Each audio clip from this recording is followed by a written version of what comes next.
Okie dokie. Let's do this. Good day, everyone. How's the transmission? Am I audible? Am I visible? Please confirm. Hello, hello, hello, hello. Excellent. Welcome to a very exciting webinar. Today we have none other than our Director of System Optimization, Bob McCarthy, who's going to talk about theater sound and take us on a very exciting historical journey. But before doing so, as always, let's start with some household notes first, because after all, we're using the Zoom platform to conduct these webinars. So without further ado, please allow me to share my screen and look at those household notes.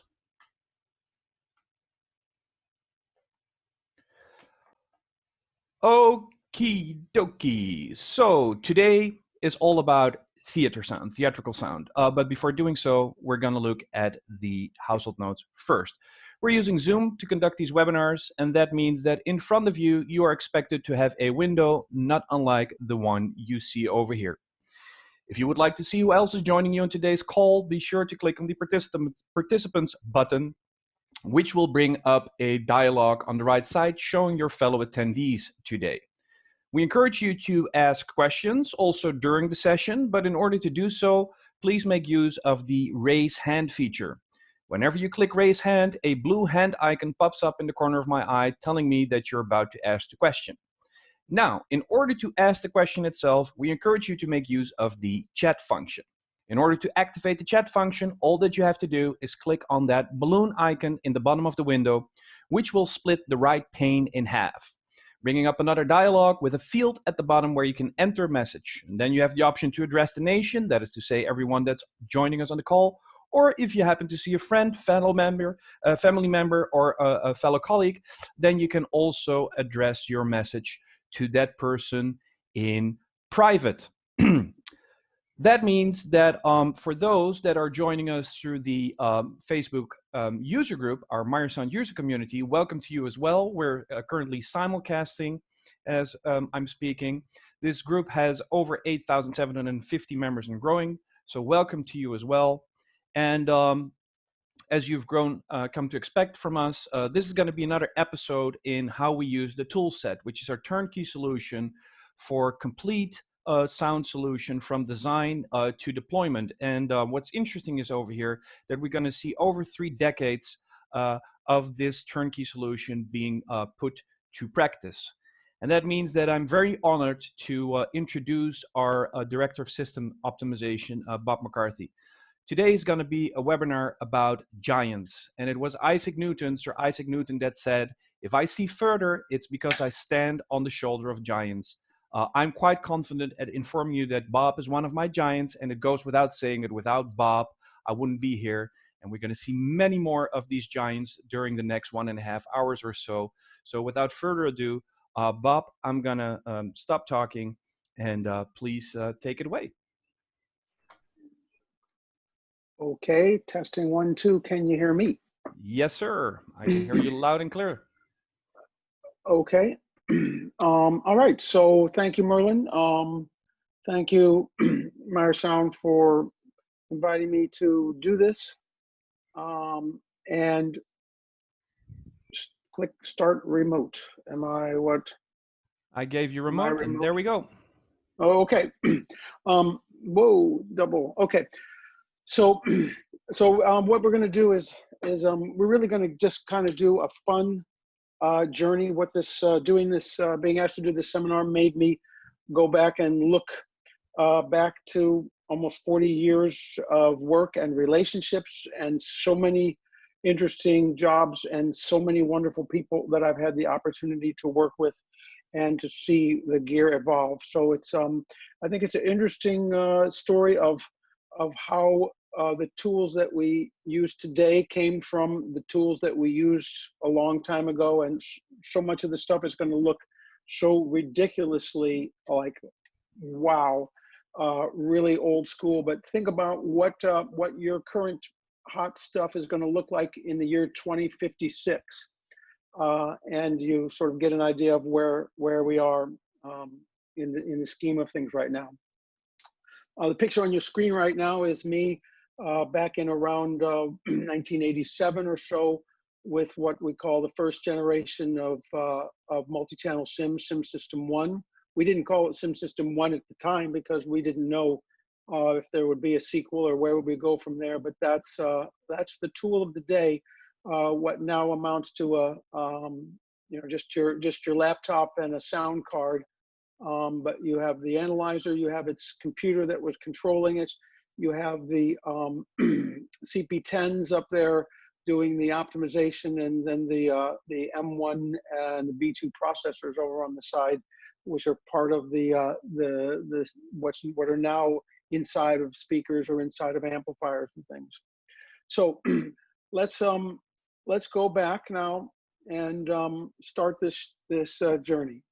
Okay, so I think I press go, and there we go. Everything that when you talk about theater sound design has got to start with Abe Jacob. Before Abe Jacob, there was basically nothing going on. So that's everything begins with Abe, and Abe literally lifted this thing up with stone knives and bearskins. And I think Abe, there's so many outstanding things about Abe, but the most important is that he was a mentor to so many people because he shared his knowledge. Abe was an evangelist in a way of sound design, and spread that word, because at the time you had to convince people that sound in the theater is actually a thing. It's a kind of a funny thing because my journey has a similar aspect. I had to convince people that measuring sound systems with high-tech analyzers is a thing. It's worth doing, and I became a person to stand on the top of the soapbox and cry out for that, as well, as you'll see in this story. So Abe Jacob starts things early on.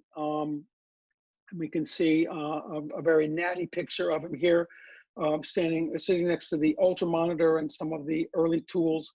The UM was a key speaker. It was made to be a stage monitor, but as it turns out, it became an outstanding PA tool and a leader in the Broadway field. So these were some of the tools that Abe used early on. This is after we were done with Alltech speakers, we moved on to McEwen sound speakers. Well, McEwen sound speakers were designed by a young man named John Meyer. And this is what on the picture there is. The large one is the JM3, and then there's the SM4 and the SM5. These were speakers that you could rent from McEwen Sound. You couldn't buy them at the time. The mentality in those days was that sound rental companies had in-house design teams, and the whole business model was based around having an exclusive product that only you could provide. This was true in the main PA, which is where McEwen Sound started from, because theater wasn't even a thing. So doing things like the Monterey Pop Festival and Herb Alpert and Mamas and the Papas, these things, many of which Abe was involved in and John Meyer involved in, that was the story at the time. So this is what brings the primordial Meyer sound to Broadway through Abe and his knowledge that the McEwen speakers had superior linearity and low distortion and pattern control. One of the other first generation sound designers was Otz Munderloh. And at the time that I start to glimpse the world of theater over the horizon from far away, there's really two names in sound design, and they are Abe and Otz. And they have, as far as I can see, they are doing everything that's being done. And there's two of them because we finally got to the point where Abe couldn't be everywhere. And so I had the opportunity to work with Otz in projects in the 1980s. And it's been a long time since I've seen him. This is the UM1 or the UM1A. It's a, like I said, it's built to be a stage monitor, but this became a speaker of vocal intelligibility for Broadway. They had to get quite creative in hanging it. Yokes were built that replaced the handle cups, and you could spin it around and aim it. Companies like Autograph and Mask Sound and ProMix figured out ways to hang these things, and Sound Associates, all the players that you know today. And they were, it was a very, very tight pattern of about 40 degrees. And so you could do pinpoint vocals and get very high intelligibility, because, you know, in the world of theater, the three things that everybody wants is for sound to be invisible, inaudible, and intelligible. That may sound a bit contradictory, but those are really what they didn't want to be able to see the speakers. They didn't want to have anybody know there were speakers. That was a big secret. And yet they wanted the dialogue and the story to be perfectly intelligible and nobody miss any of the words. Bob, So, yes. Bob, was this also the reason for the Ultra Monitor horn? Yes, that comes in a little later in order to save costs and things, to pinpoint little spaces like little box tiers and things, little nooks and crannies.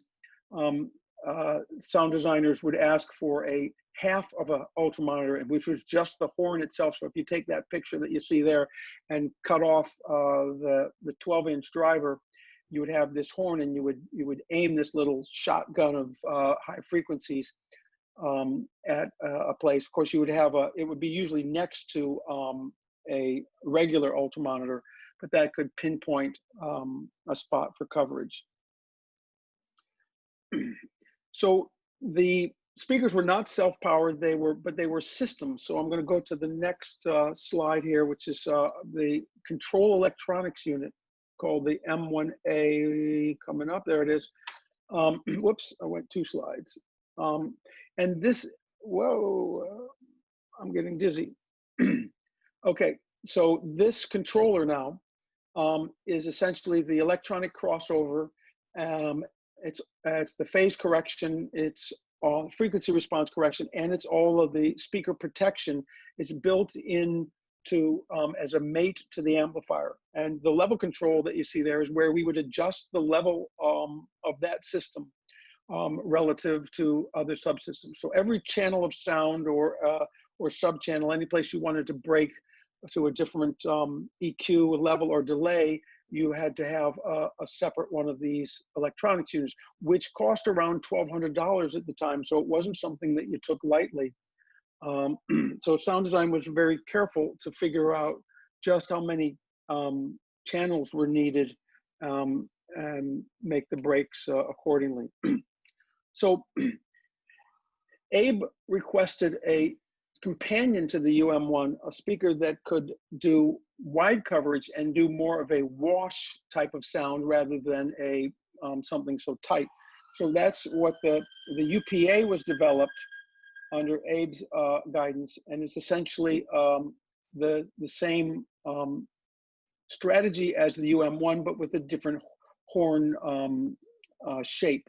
So it made a wide pattern, much wider in the horizontal and somewhat wider in the vertical, and that allowed you to do much wider areas of coverage. So this kind of a standard thing in that day became to use UPAs for the music system and to do UM1s for the vocal system. So that gave you a maximum intelligibility through the UM1s, and then a nice feeling of washing into the room and feeling like you're much more, it was able to make people believe the sound was coming from the pit much more easily by having a speaker that was not such tight pattern control.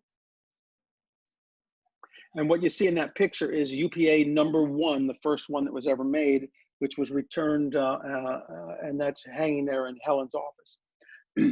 This is where I come into the picture, or start to, where my path will come and eventually intersect to theater sound, and that's through through the SIM system, which is source independent measurement, which is the analyzer platform that we created starting in 1984. If you are familiar with SMART, not familiar with SIM, suffice to say, we were we were doing this when SMART was not even a sperm or an egg yet. It was a long 11 years before the first generation of SMART would come along. But this is the technology that is now present in system tuning with the FFT analyzers. So it's a Hewlett-Packard analyzer, and you can see this was a variety of laboratory gear. What this was you're seeing there was my test bench at Meyer, where we would do with all the electronic testing, lifted out and placed onto the Grateful Dead's front of house, and we are doing tuning of their PA with the audience in place. Yes, that is a Heath kit. That is the frequency counter. The frequency counter is linked to the device on the right there, which is an analog delay line. Yes, there is such a thing as an analog delay. And the Heathkit frequency counter gave us the frequency, which we would just have to divide by 132,680, and then you knew the delay in seconds, because it was essentially the clock frequency. So I don't know, for some reason that user interface never caught on, and people wanted a different way to tell time than dividing the clock frequency, but that's what it was at the time. They had a single Brüel & Kjær laboratory mic. And then in the next slide, I'm going to show you the correction tool, which was this is the prototype of the CP10. It's a 4-channel parametric EQ. And it's right on this particular day in a battle of the bands versus the white graphic EQs to see whether 4 bands of parametric can outdo 31 bands of graphic. And the winner was, yep, you got it, 4 bands of parametric. The next picture is the inside of that CP4. We ended up being able to jam a total of 10 channels into 2 rack spaces. But this, what you see there is indeed hand made by yours truly. I even etched the boards myself on my back porch. This was actually a project that I was doing on the side for a friend of mine who was a bass player that wanted a bass preamp with a parametric EQ. And it just was a twist of fate that I was completing this parametric bass preamp at the same time as the need for this device came with the discovery of SIM in the concert. So it's the first of many twists of fate in this story. The CP10 became the very standard tool of system tuning for theatrical sound and many other parts of sound. And you're seeing 2 versions of it here. One is the standard kind where you can see the knobs, and number 2 is one that was a screwdriver operated only. This was used in permanent installations and places like that where you wanted to discourage anybody from tampering with it. And let me just tell you, nothing discourages tampering more than 30 screwdriver switches, which you can't tell what anything are. So though that had to be set using the SIM analyzer, and that was the only game in town. This is Abe again. This is in 1984 at the Golden Nugget in Las Vegas, and this was an installation for Paul Anka, and and the deal was, the reason I'm bringing this up here is this was literally the first permanent installation, first place that the CP10s were used. We had to rush them into production. Because Abe saw the value of that, and then we took the primitive SIM system there and did the tuning for the Golden Nugget with Abe. Now, Luciano Pavarotti, everybody knows who he is, famous opera singer. What does that have to do with theater sound? Well, here's what it has to do with it, is that it's going to mean that we're going to learn a whole bunch about how to tune sound systems from the challenges of doing Luciano Pavarotti's shows in arenas. Pavarotti wanted to bring his music to more than just the 800, 900 people that could come to an opera performance or whatever that number is, but it ain't 15,000. So he wanted to take it to arenas, and then it was later taken to stadiums. He knew he needed technology, and that brought us involved. And we started to do arena shows with the system that you see in the next picture here. Here we are in Reno, Nevada. Pardon me. And what you're seeing there is a multi-channel system with an upper main system, a middle, can you see my cursor there? Okay, so this is the upper mains of MSL3s. Whoa, that wasn't supposed to happen. MSL3s, then the lower system of MSL3s, then finished with downfill UPAs, and then side systems, MSL3s and UPAs, rear system and another. So there's 4 clusters, and each of them had 2 or 3 subsections, and we had to align that thing with the sim, moving a single microphone all around the room, but setting levels and setting different EQs for these things and making them all come together. Now, to get you a context, in this day, we did not have digital delay lines. They existed, but they were very low quality. They were too noisy to use with classical music. So we had to super carefully, physically align these things in order to get the timing right. Let me tell you what a pain in the butt that was. But that's what we did. So we had level control and EQ at the time, and it was a 10-part tuning. That's how many subsystems we had to tune. Now that taught us quite a bit about how to put systems together, which, as you know from any kind of theatrical tuning, it's never just a simple left-right PA. It's a lot of moving parts, and the success of a design is really about how you can make the systems work together. And this was a key thing for learning that. So in 1986, we got our first chance to do a system optimization. Now, bear in mind that this system at this time is still that primordial sim that I told you about.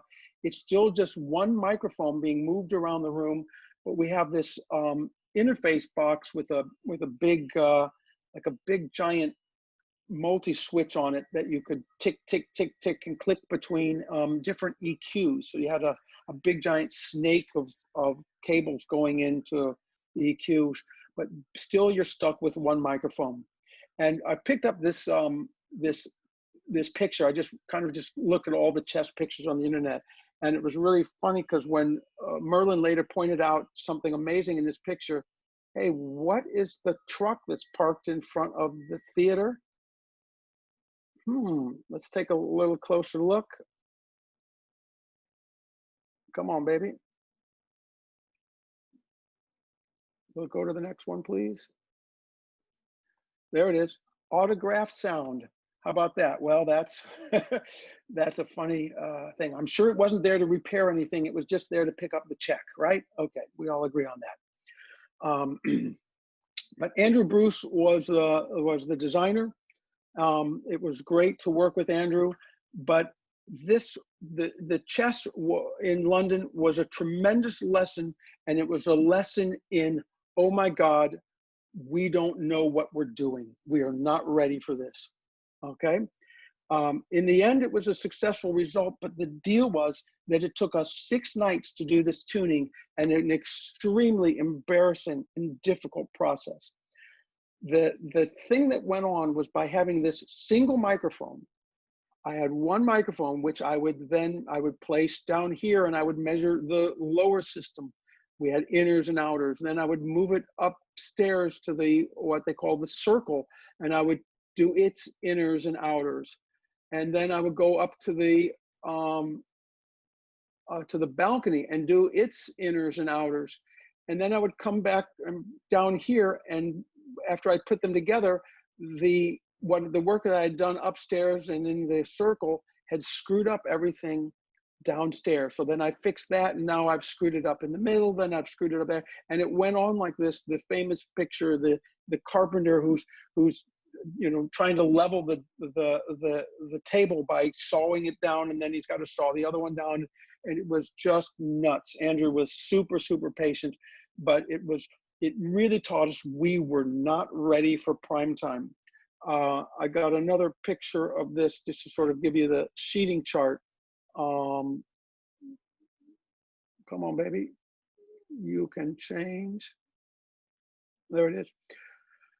So, stalls are covered with inners and outers, and then one of those little horns covered this little spot there, and then there was an inner to go in here, an outer to go in there. There was like a center and outers here. It was all sorts of moving parts, and that's just the vocal system. Then there was a music system, which was a whole nother system.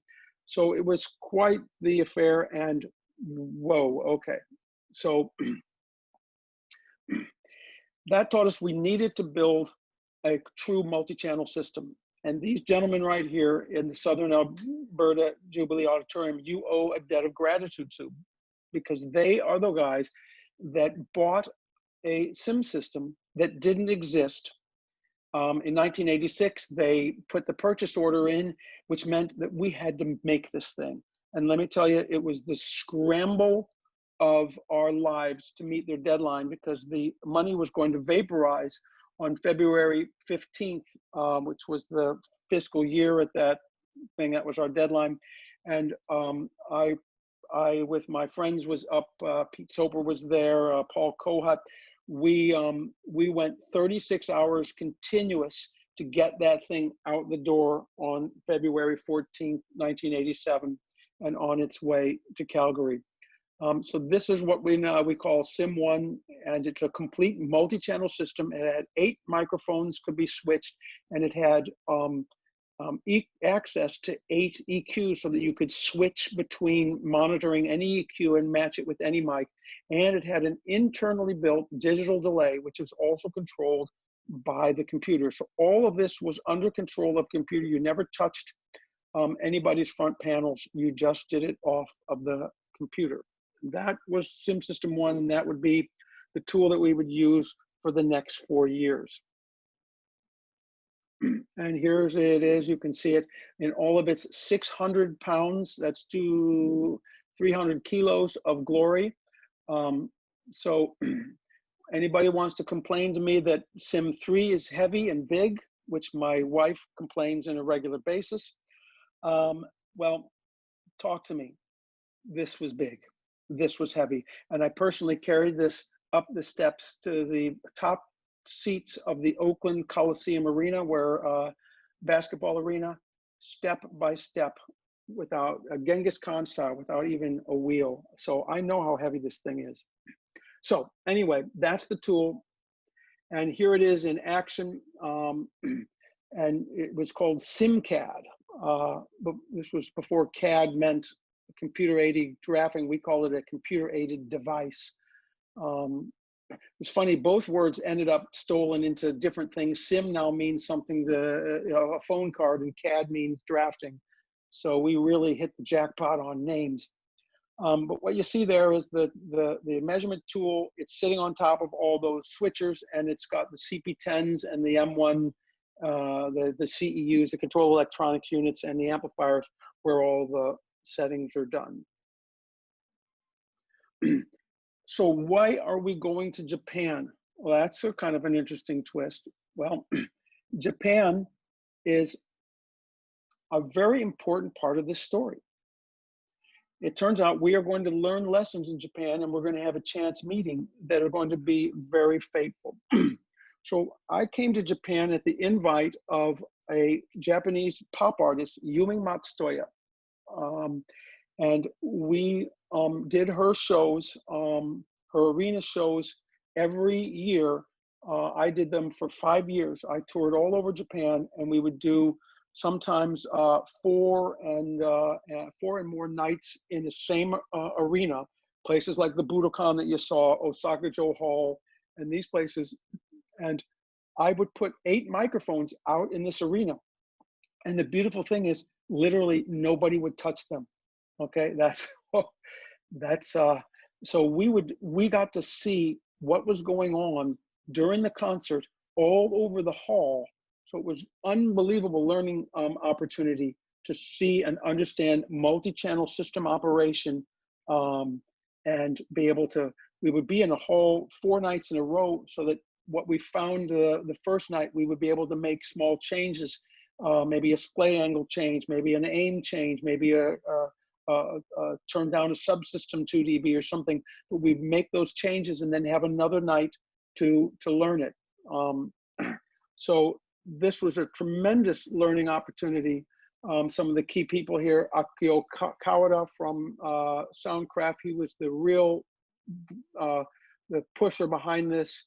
Kiramasu, Seiji Yuzawa, these people all went on to become sim engineers in their own rights, after spending years the front of house mixer. And then, this is Akira Shimura, who became a very famous front of house mixer in Japan. And then this is Hiromichi Tomioka, who with his brothers ran ATL, our Japanese dealer. So we learned all this, but the funniest, strangest thing happened. It turns out that Andrew was in town doing Les Mis at the Imperial Theater. I wasn't invited to do the sim because he had already had enough of it with our chess experience. And he had even already done Les Mis in London and in New York without benefit of our help. But I invited him to come to Yuming's show and showed him the level of what sim has become now. He saw the full multi-channel system. He saw how we were able to totally transform this into a usable tool. And it wasn't very long after that I landed in Sydney, Australia, to meet the next opening national show of Les Mis. That was at the Theatre Royal, and there begins the sim re-emerges back into the theatrical musical world. And who do I meet there?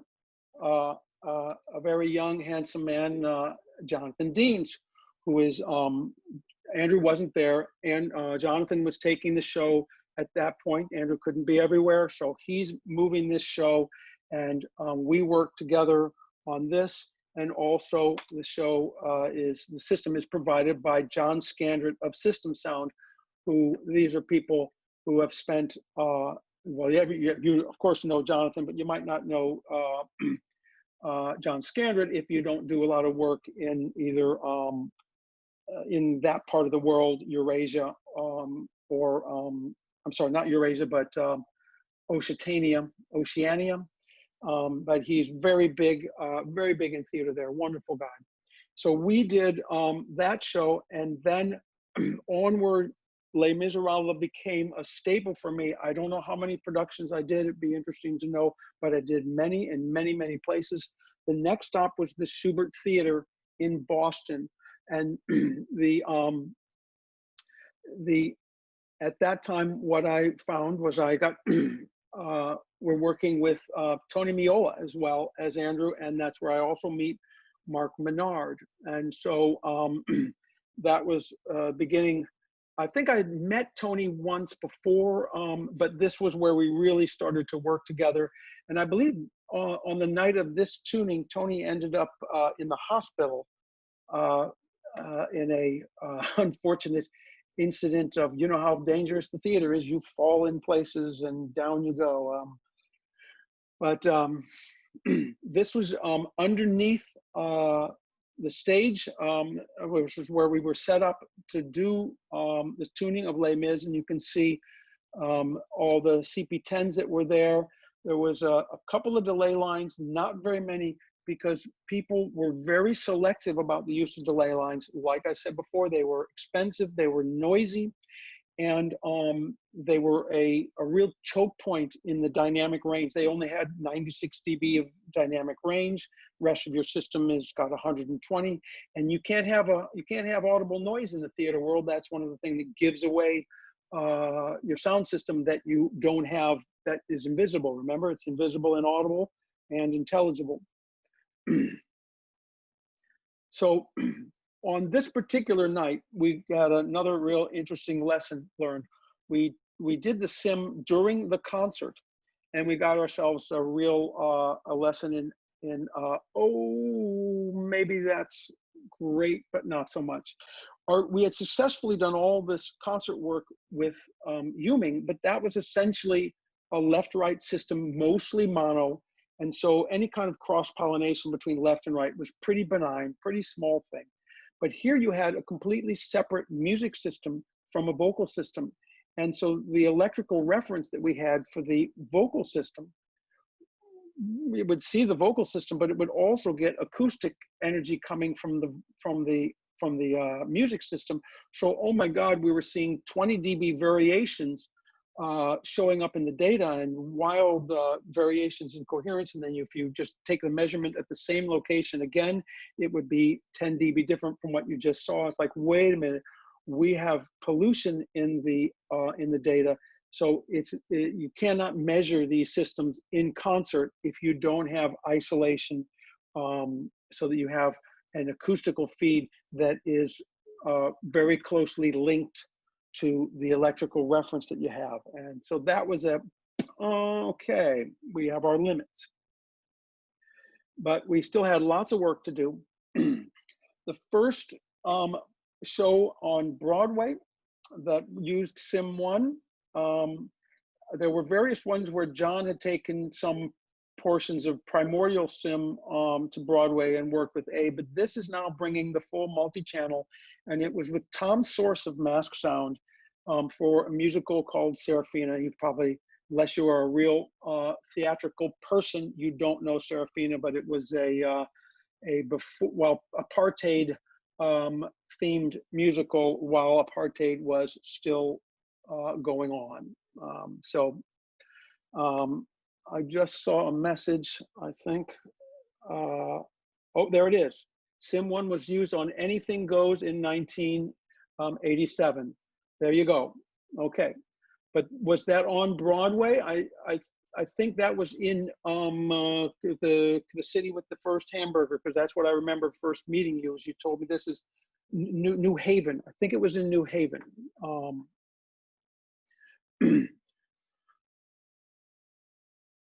Vivian Beaumont. Okay, well, then it had to have been done by somebody else, because I've never done that theater, but it could be my memory is faulty. So I knew this would happen. John was there. Okay, there you go. So the second one that I can remember was Chess the Musical in New York. Chess on Broadway. You can look that up in the book called Broadway's Biggest Flops. It wasn't because of the sound design, but there you go. If this was Andrew, and you can see Mark Menard and Scott Anderson, and all major players in the business. And this gave us the opportunity now to do chess again, but with the modern technology that we know. This is the kind of thing you would see out in the room. You've got my sim analyzer, and you've got a pile of CP10s, and they'd be racked up in a set, so that a big multi-channel, an Amphenol or something, I can't remember what a socket type of connector with a 19 pair would go in there, and you would ka-chunk into that one, and then you would ka-chunk to the next one. So you would strategically set your systems up so that you had the vocal system, which you tuned all together on one set, and then ka-chunk, you might do your music system and your surrounds and your fallback in the second round. Now, the thing that you have to look at is you can see CP10s there, you can see lots of EQ, and there might be the occasional delay line. But what you don't see is anything to set level. To set level, you had to call on the radio to a person sleeping underneath the stage who was camped out at the amplifier rack, because that's where those controllers were, and that's where the level was set. So just you know, okay. This was a really interesting show. Lily Tomlin was a one-person show. She was 14 characters, and you could only tell when she changed characters because she changed her vocal nuance. Lily Tomlin was an impressionist, and she's famous for her voices and characters. And this show required that the system be tuned with such a neutral tone, so that when she went from the bag lady to the very Upper East Side high class Kate, that when she changed her posture and her vocal style, that the system could handle both of those. And so that was real challenging. And for that, we pioneered a technique that we actually used the Sim to EQ her body mic. So she had a body mic, a lavalier mic in this case, and she would stand there and sing Jingle Bells, which has 6 verses. Lily Tomlin has the best memory of any person I've ever met in my life. She could do 6 verses of Jingle Bells, and that whole show, which she memorized, of course. But she would stand there, and we would have the Sim mic in front of her and do a transfer function between the mic on her chest and the mic in front of her, and essentially take the off-axis location and the body reflections out of that lavalier mic and make it so that it sounded like as if you were on a high-quality mic standing in front of the friends, put you at a conversational distance. It was a very challenging show. She's an interesting, an amazing person, and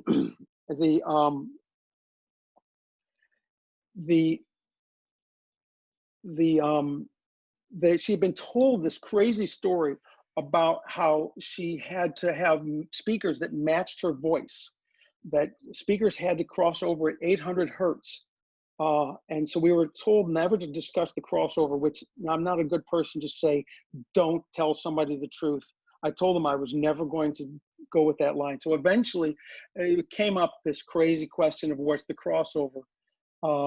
And I said, it's 800 hertz. And she said, you know, I knew everybody was bullshitting me with that line about my voice crosses over at 800. And the next show she showed up with this, do these speakers cross over at 800 shirt. And we had a really good time. She's a really wonderful lady. I really enjoyed that experience.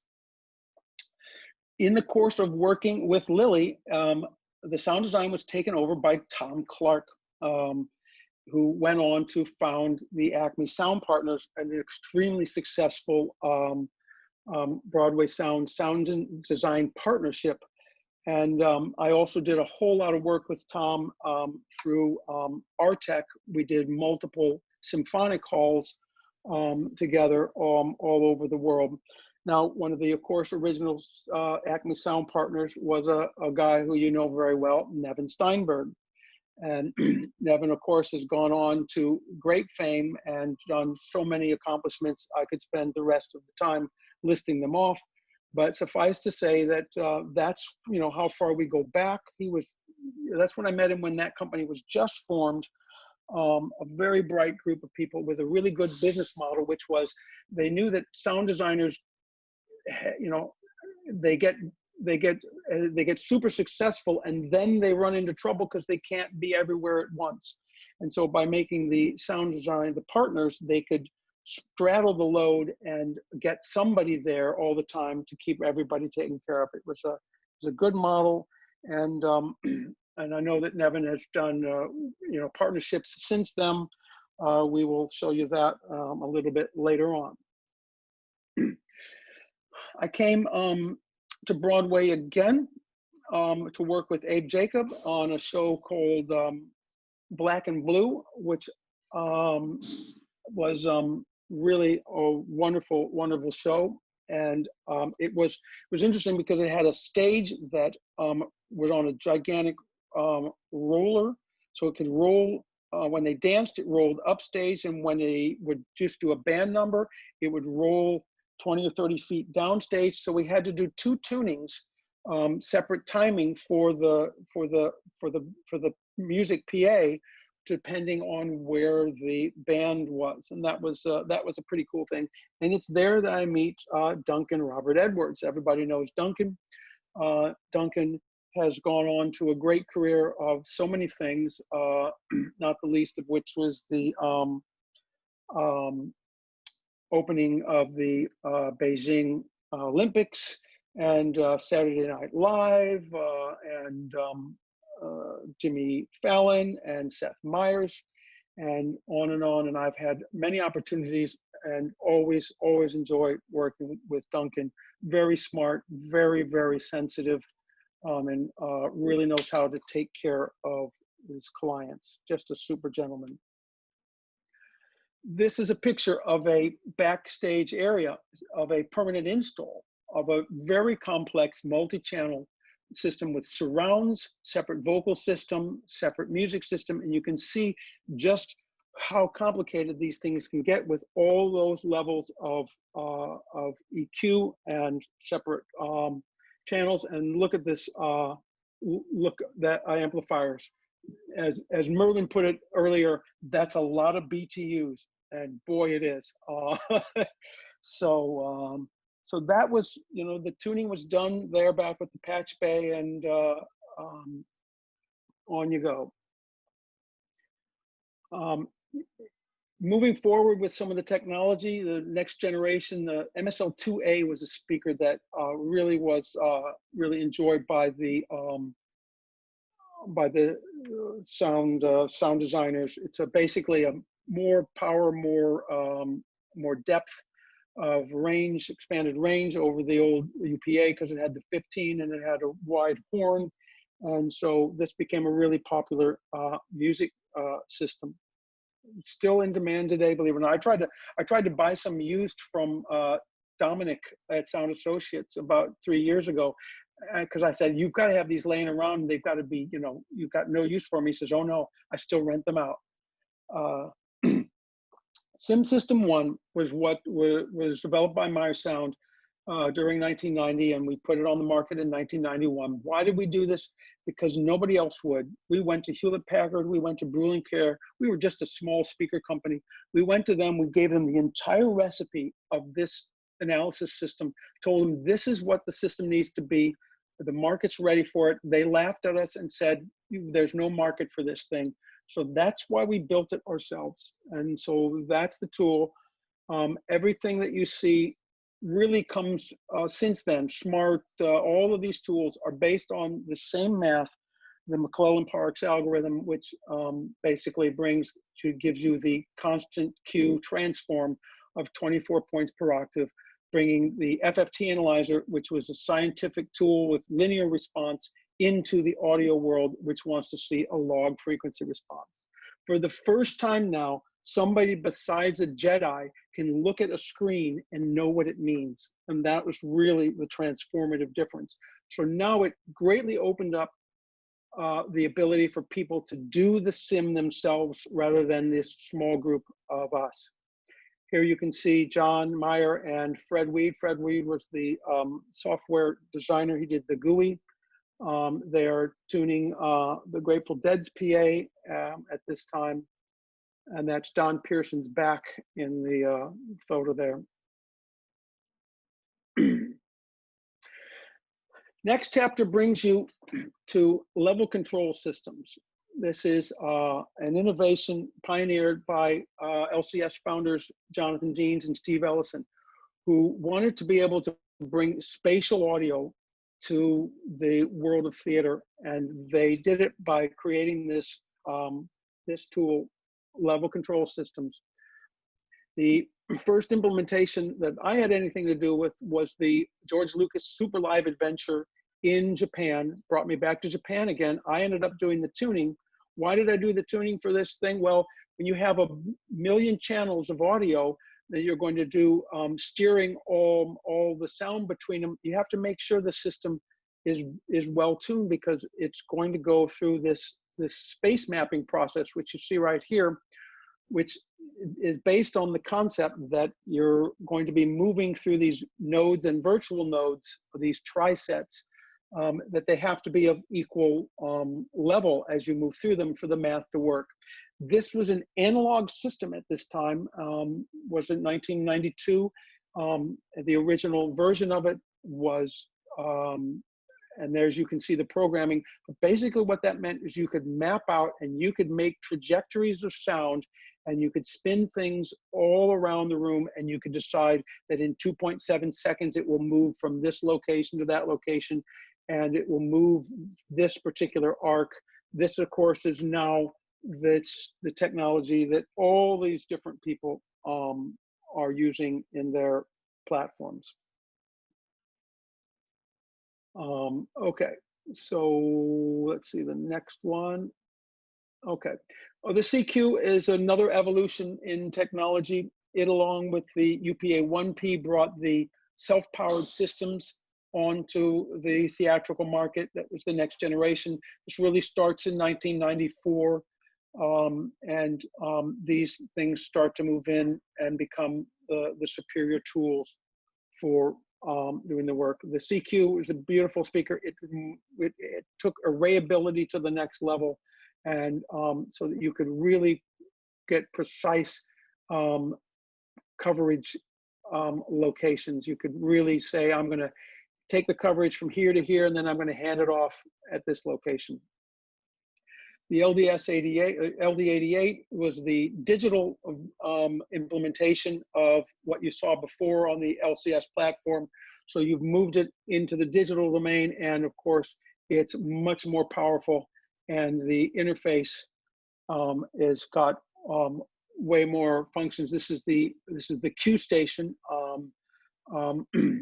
which is so we'd say, as deep a program as has ever been written in our trade.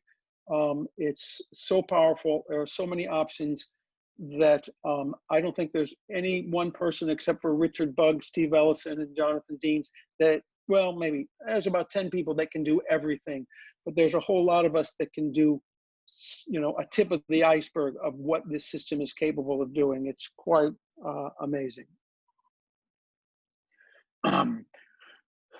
There was huge innovation in Cirque du Soleil, driven by Jonathan and a host of other designers that he worked with in that. Francois Bergeron, Steve DeBook, so many. I'm going to get Jean-Michel Caron. There's so many. I'm going to get in trouble for not being able to name them, so I will stop there.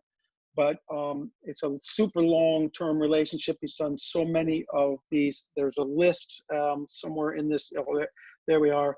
And the list has a little asterisk on it. There's a whole lot of shows that are running up to current that are not current at the moment, because nothing is current, as you all know why.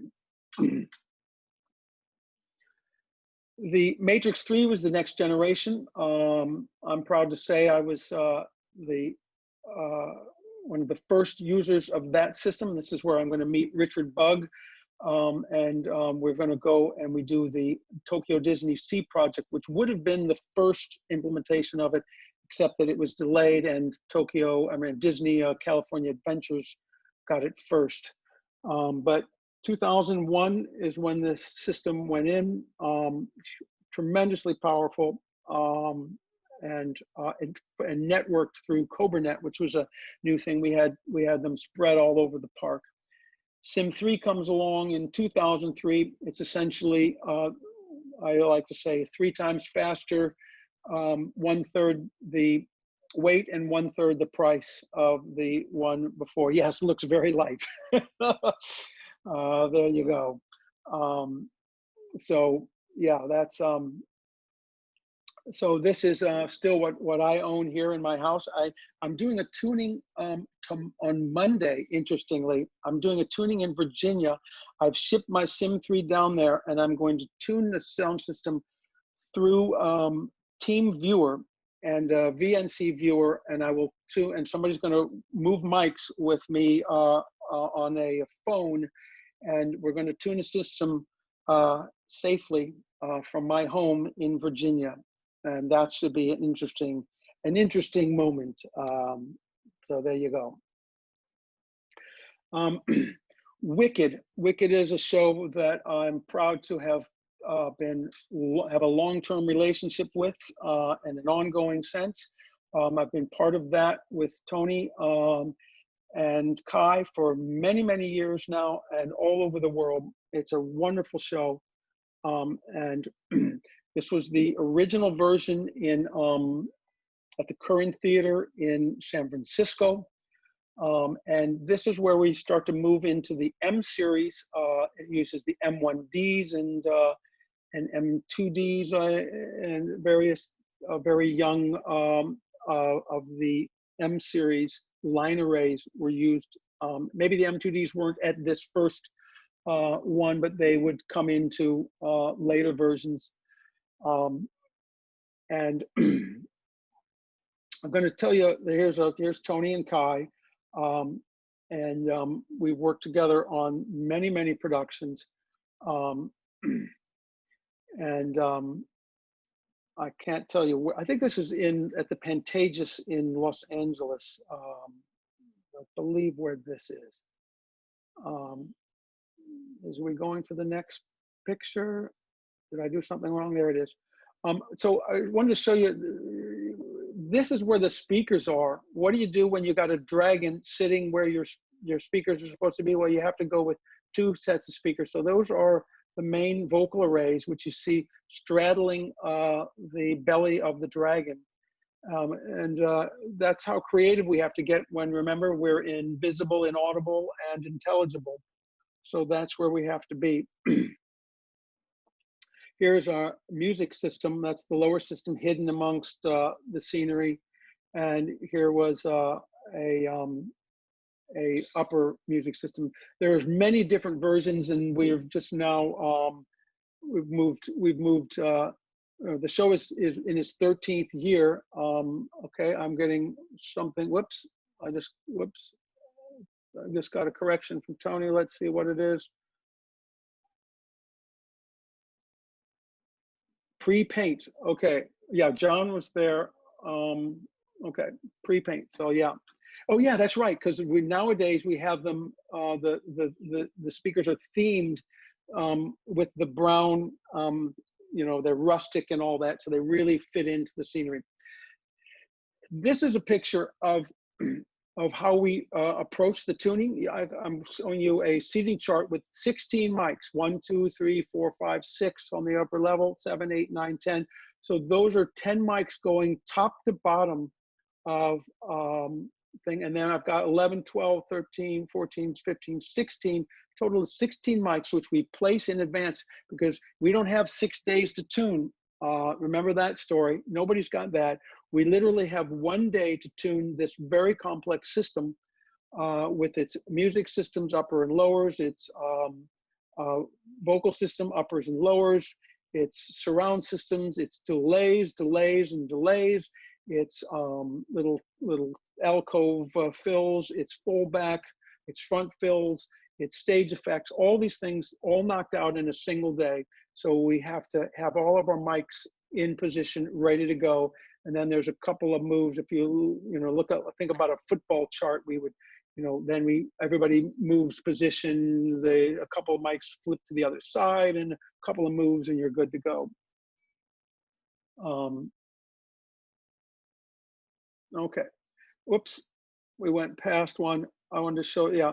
So this is the Galaxy platform, and it has, of course, its father and grandfather, the Galileo and the Callisto. But we just recently upgraded the productions in London and New York we replaced the old CP10s who had done all that good work for 11, 13 years, and we replaced them with the Galaxy platforms, and we've done speaker upgrades, and it's been exciting to keep this show improving with age. It's like a good wine. There's a picture of Kai, who has, of course, moved into his own right, as a top level sound designer. I look at this in generations. You start with the Abe and the Otts is the first wave generation, and Andrew, and then you move to the likes of Tony and and Nevin and these people, the second wave, and then you've got Kai in the third, and we're even into um, another wave of great designers. Here's one, the Constellation system, which is of course our acoustic enhancement system. This is you can create reverberation and modify the room acoustics, make it from very dry to very wet. It's used in Cirque du Soleil, for example, various of their venues, but a real outstanding case of it is in the Beatles' Love, which runs from super dry for the hot numbers like Get Back, and then into a full LSD flashback for Lucy in the Sky with Diamonds. But bringing that to Broadway, it hasn't made it to Broadway, but bringing that to musical theaters, Peter Helinski, who really did an amazing job on a show called Rocky, which I'll show you in a moment. But it uses the Dimitri platform, and before that it ran on the LCS a Matrix 3 platform, but now runs on Dimitri, and which is the fourth generation of that technology. And it's this, in this case of this, well, no, okay, here's the modern interface for the space map. It keeps getting clearer and simpler, and you'll see. This is a case of Rocky where they could make it really give the, go away, go away. Sorry, I knew this would happen. You know, you tell somebody, don't call me because I'm doing a seminar, because these are the people that I'm doing this tuning with tomorrow. I tell them, don't call me, I'm in the seminar till 2 o'clock, so they call me. Okay. Where was I? There I am. So you made the arena acoustics of a boxing arena during these scenes, and with all of the shouting and stuff, so people feel like they're totally in this arena, and then they can bring it back down to something very quiet and intimate during the dialogue scenes. Very, very cool. We'd love to get more of it onto Broadway. It's gonna be interesting. Here's another of the young guns, Andrew Keister. I've had the opportunity to work with him on Jersey Boys, SpongeBob, and but also most importantly On Your Feet. I guess it wasn't SpongeBob, I shouldn't say that, it was Walter. But but yes, he's been great fun. He's young. He's here he is working with Steve Kennedy, who he mentored under for all these years and has come into his own. Oh, Charlie and the Chocolate Factory, we worked on that also. So these are some of the young people in the industry. He's you know, using speakers like the Lion and the Leopard and the Lena and the X40s. A lot of people are now, but these are sort of, I look at people in terms of what the gear was as they started to come into their own, and he's done the was it Radio City Music Hall or Rockettes? It's a great line system there, and that's great fun.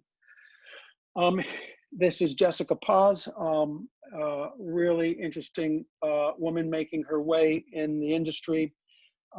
We've worked together on at the Shakespeare in the Park and some other projects, and we keep in close touch.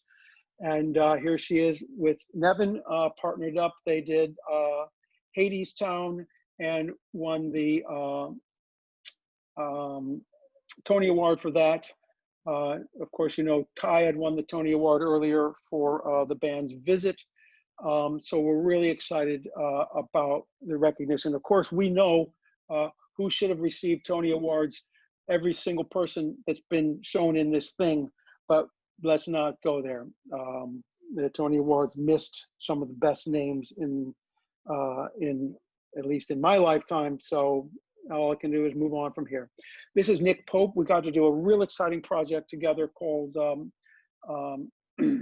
Natalia and Pierre and the Comet of Natasha and Pierre and the Comet of 1812, and in which he innovated a spatialization technique using an iPad to make it so that the actors could move around and the sound systems would follow. There was 11 main sound systems, including ones out in the house, because the actors literally went out in the house, even as far out as the balcony where they performed. So it was a tremendous thing, and that led to the development of SpaceMap Go. And SpaceMap Go is a iPad-based technology that you can run SpaceMap not on the Dimitri platform, but on the Galaxy platform. Leon Rothenberg, another of the young guns, is doing this system is right now in place for Dracula using the SpaceMap Go. We're really excited about that. And here it is. And SpaceMap Go essentially is, it works from your mixing console into the Galaxy. It's controlled on an iPad or a series of iPads. I don't know the exact number maximum, but you can basically, you can run trajectories live. You can have trajectories memorized. It's very intuitive, does not require the Jedi level training of Dimitri. So it's very exciting. And we really see a great future for that. I don't know what's next. Oh, a bunch of slow motion. This is a lot of under the hood stuff. Yeah, I'm not going to go through all that, multiple iPads. So that's the idea. So, okay. So I think we are close to the end where, okay, yeah, there we are. Okay. And this is now just sort of a page of many, many, many great productions that we've been part of as Meyer Sound. I'm really proud to have been a part of this journey, met so many wonderful people along the way, made so many great friends, and been part of so many great productions. And so we can open it up to questions and comments. Anybody Excellent. still there? Thank you, Bob. So yeah, if you have any questions for Bob, thank you very much for doing this wonderful historical journey on musical theater. I see some questions showing up on the chat, starting with a question of Caleb, who says, what type of feature set or requirements would cause you to specify the Dimitri platform over the Galaxy platform? Is it just SpaceMap, or do high bus counts eventually become easier with Dimitri? Okay, run the question one more time.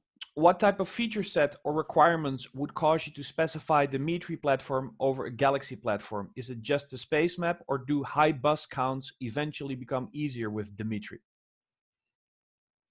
Okay. Well, God darn it.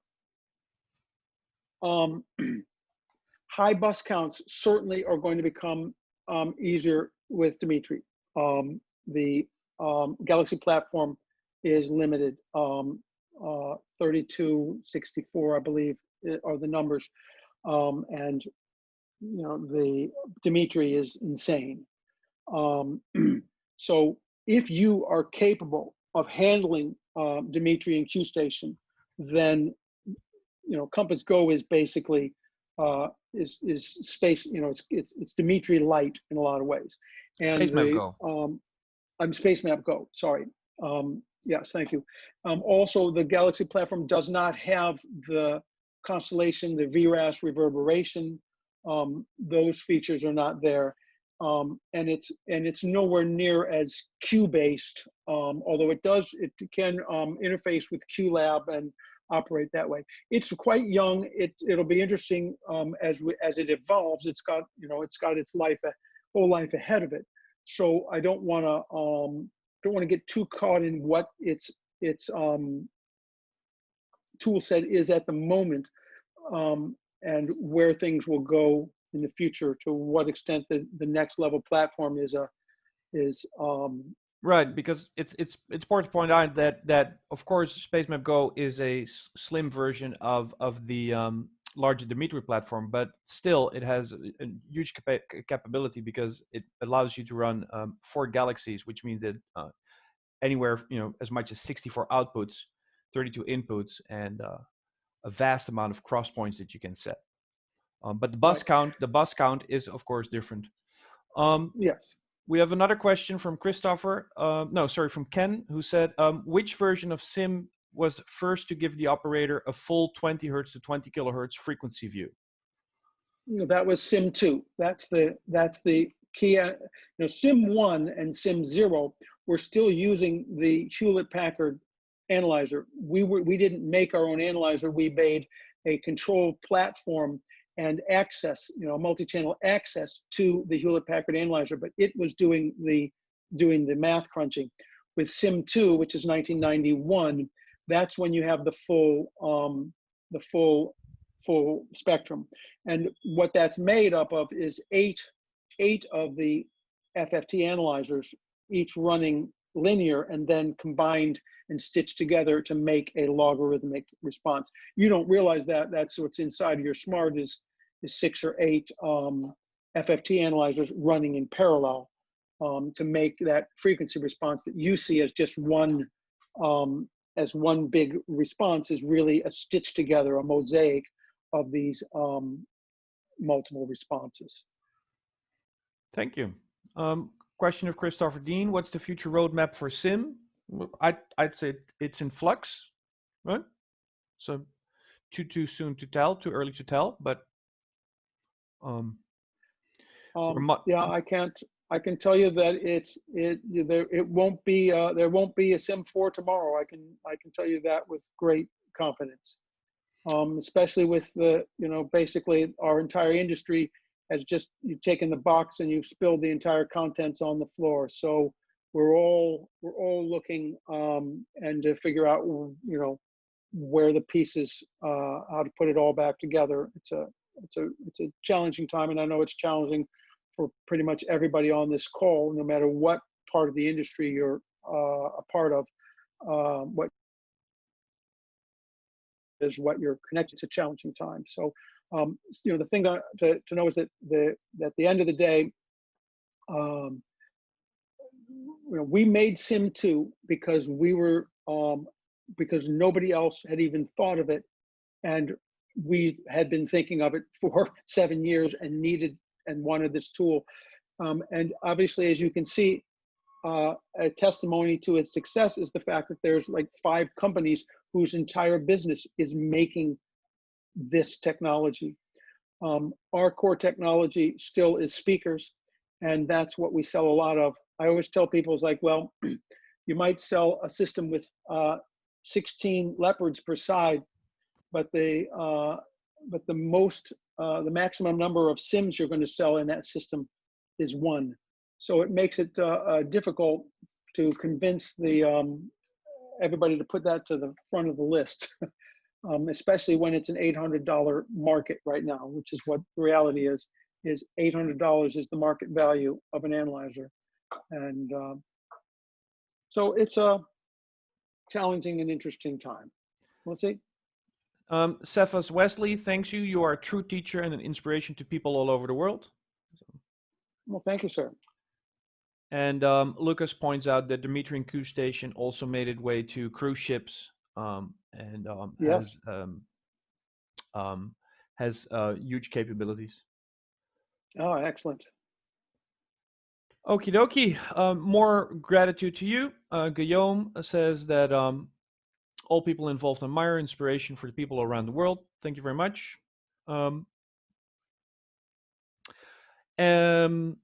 So one more question, Caleb. Do you anticipate Dimitri to continue to be in development? Again, I'd say too early to tell. Oh no, definitely. I mean, that Meyer Sound will continue to develop in that platform, whether it's called Dimitri or whether it's called a different name. But there's no way we're not staying involved in this level. We've entered the room. We are with Constellation. We are literally in the room. In fact, we are the room. So no, we are not going anywhere. We're here to stay. That will continue. That platform will continue to live. Correct. A question: is SIM the very first FFT analyzer ever made? No, not even close. It's the FFT analyzers were developed long ago, and you could argue that Fourier himself had an FFT analyzer. It just was a quill, okay, and okay, an FFT is a math function. But there were early FFT analyzers, certainly in the late 60s and early 70s. But we were the ones that brought it into the professional audio trade. Most of the FFT analyzers at the time that we started using them, that John Meyer is a measurement fanatic, and he was using them starting in the 70s in Switzerland, it was Tektronix was one of the makers of them at that time. It took 8 hours to get the answer. So you put in the analysis, and then you came back the next day and got the answer. And so if you think your smart is slow, think about that. Right. Excellent. Well, the chat is cooling down, and that means that once again, Bob, for a very exciting story. As always, this webinar will be available through our YouTube channel, Thinking Sound, upon conclusion of this webinar. And that means that as for next week we hope to see you back. Next week is a week that is entirely dedicated to AVB. So we're going to talk about AVB. We're going to talk about Milan. We have an interesting case study to show you on Friday. So please stay tuned. And all that's left to say is stay healthy, stay safe, and best to you and your loved ones. See you next time. Bye-bye. Thanks. Bye-bye.